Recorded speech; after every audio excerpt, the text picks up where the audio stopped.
It's an enormous pleasure to have Joe Delahunty with us in the Brilliant Minds Bunker today. Joe is one of the UK's leading family barristers, specialising in child protection law. Joe sits as a family judge, and alongside her silk practice in family justice system, Joe acted on behalf of 76 bereaved families in the Hillsborough inquest between 2013 and 15. Joe, how has your profession adapted to operating in a lockdown environment? At speed and out of necessity, because as you know, I practice in child abuse, and under lockdown, child abuse, particularly internet exploitation, has rocketed. So we haven't had any choice. We have had to embrace technology that wasn't even on the horizon 6 weeks ago. So our court hearings are conducted via Zoom or by telephone. And it's meant a proliferation of emails and trying to work remotely in a system which hitherto has always been very much face-to-face direct contact. It's been a challenge, but there's no alternative. It had to be done, and we have done it. So the courts have adapted, obviously, and you are operating. What sort of dangers are there potentially for operating in this way? It's because you lose the ability to gauge credibility. So, for example, I am now trying hard to focus on a tiny little pinhole camera, which is my means of accessing the external world, and everyone else will have like a little gallery view, so postage stamps of people. And that's not the same as being in a court where the judge has got a whole wide angle lens to assess people's reactions, not simply a little postage stamp, and where I as an advocate can orchestrate the way I ask questions and the way I handle the witness, which will affect to some degree how they then react to the evidence I'm trying to take them through. So it's been a magnificent shift. And I have very mixed feelings about how it's played out in terms of contested fact-finding cases, as opposed to hearings which are very direct between the judge and the barrister, or legal submissions, when actually I think it's a great innovation. So I think many, some caveats. This can't be the new norm. So are there certain cases you simply cannot do remotely? I think so. I think you need to hold the line. If there is no point having a hearing if the quality of the evidence that ultimately is going to enable the judge to decide if someone has or hasn't harmed a child is not going to be heard properly through the Zoom forum. So you've got to form a case-by-case decision on what you think is right for that particular client in that particular environment, and to be brave enough to say to the judge, although the technology's there, it's not right for this type of case, and then to argue your corner. It's a heads above the parapet scenario, which is not unusual for me, one I'm quite happy to do, but it does require analysis, clarity of thought, and an ability to argue your position, because justice has to be right. It can't just be swift. It's got to be accurate, and it's got to be timely, because the decisions made could affect a child's life for its entirety.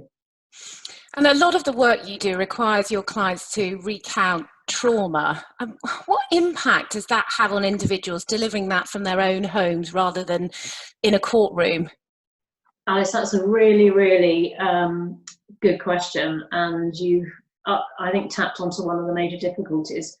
If I'm asking a client to relive what might have been the dying moments of their child's life, and I'm asking them to do it in their own home, one, I don't know how secure their home is. I don't know if their people are listening in. I don't know if they're living with an abuser.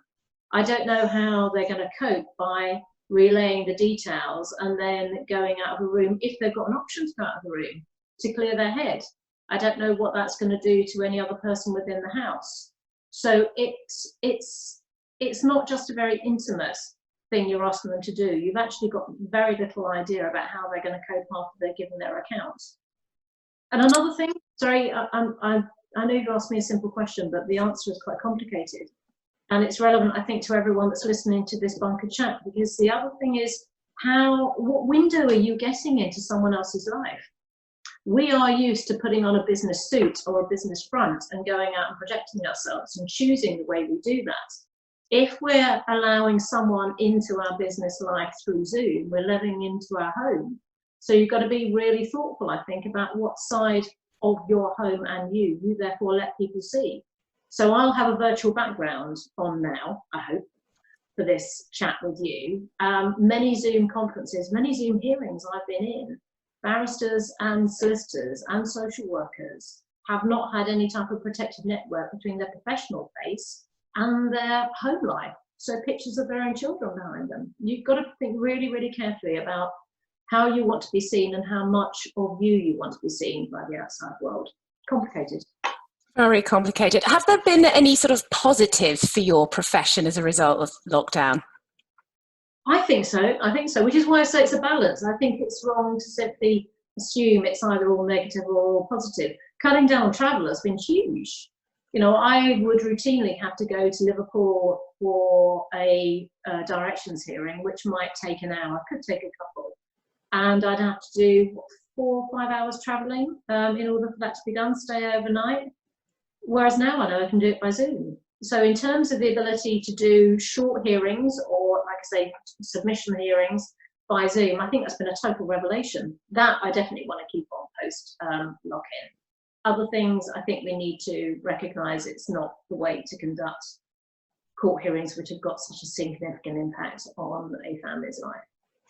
So you think some things will hopefully be taken forward post this and some things hopefully left behind by the sounds of it. Just a final question, just sort of on a personal front, you know, I think lockdown has given lots of people a lot of time to reflect what's important, what makes us happy, what we miss. Have you had any sort of aha moments since you've been in this situation? I think the aha shock has been the volume of emails and how we are now much more accessible, how it's become harder to hide behind the I can't do or I won't do, and the desire to keep going to make sure that there is a profession, there's a job there for you to come back to.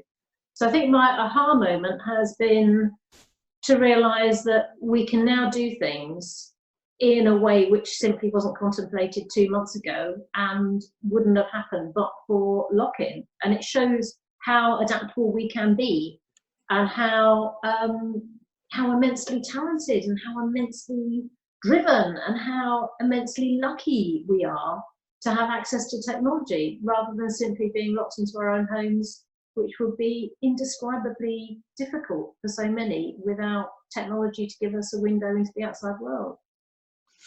Jo, thank you so much. Look, I know you're extremely busy and operating at a breakneck speed, so really appreciate you joining us in the bunker today. So best of luck with everything, and let's check in again when we're out of this situation.